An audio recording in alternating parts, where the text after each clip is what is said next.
A wrong choice in 5 seconds can destroy a relationship of 5 years. A poor attitude in 5 minutes can ruin a career you've built over 5 years. According to psychological research, men with low emotional intelligence earn 29% less on average and have a 34% higher divorce rate. But most of them don't realize it until it's too late. Today, we're analyzing 5 signs of a stupid man. Not low IQ, but the self-destructive behaviors, decisions, and habits that science has proven will destroy their lives. And the scariest part is, you might be doing these things without even knowing it. 5 signs of a stupid man, the scientific version. Someone lack of empathy. The first and perhaps most obvious sign, men with low emotional intelligence typically lack empathy. According to psychological research, they often dismiss others' emotions as overreactions or trivial concerns. Imagine this scenario. Your partner had a terrible day at work. They're clearly upset and trying to share their feelings with you.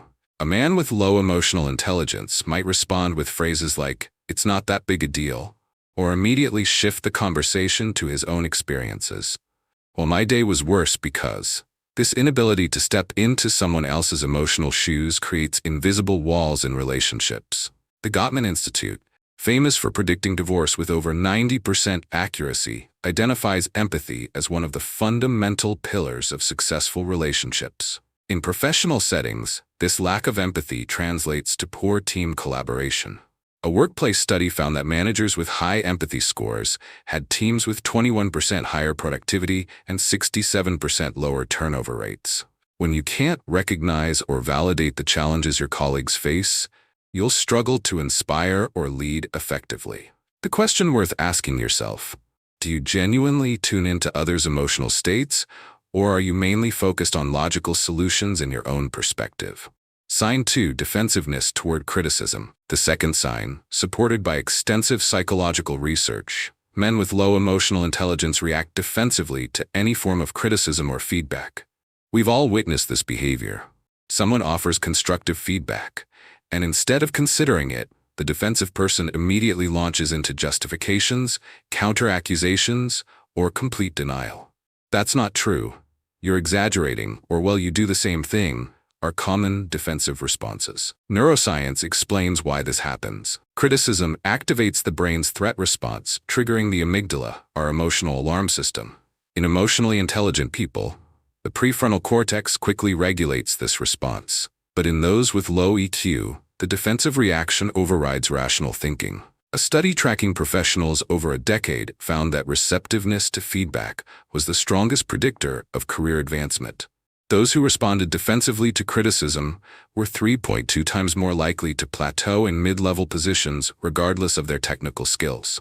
In relationships, defensiveness is even more destructive. The Gottman Institute identifies it as one of the 4 horsemen that predict divorce with remarkable accuracy. When you respond defensively to your partner, you're essentially telling them their perceptions don't matter.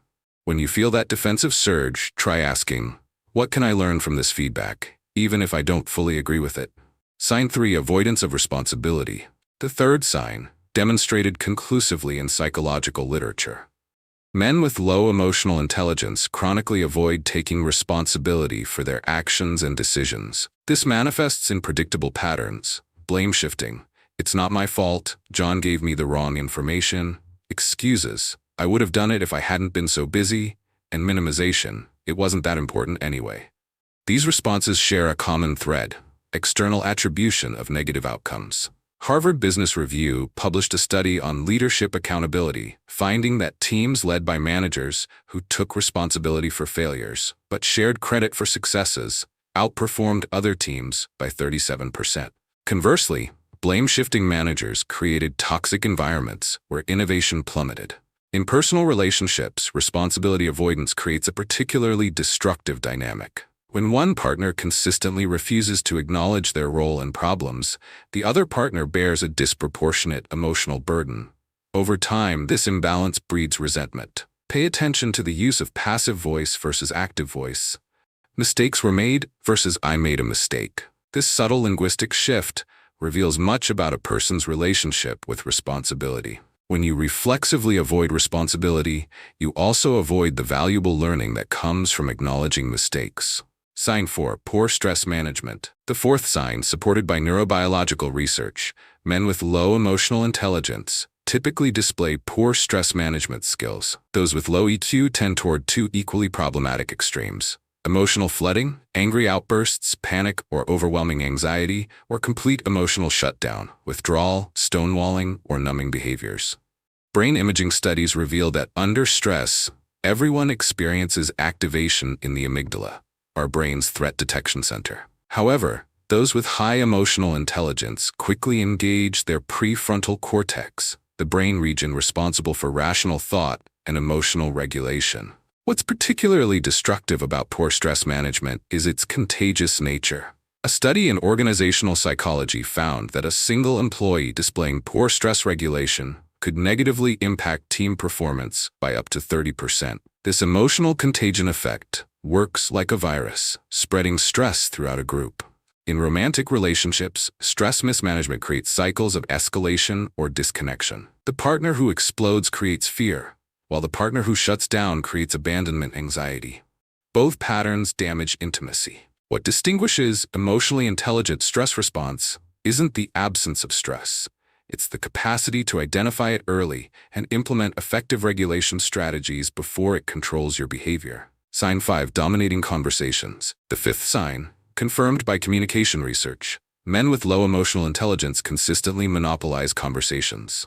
This goes beyond simply talking too much. It's a pattern of conversational narcissism that includes interrupting others, redirecting discussions to personal experiences, asking few questions, and displaying minimal interest in others' perspectives. An MIT study using sociometric badges, wearable devices that analyze communication patterns, found that in effective teams, members maintained roughly equal conversational turn-taking.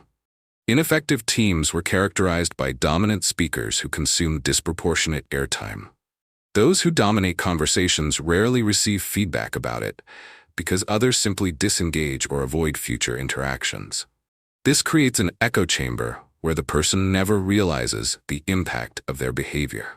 Despite common perception, research found that the most influential team members aren't those who speak the most, but those who demonstrate active listening and ask insightful questions. The litmus test for this trait is simple.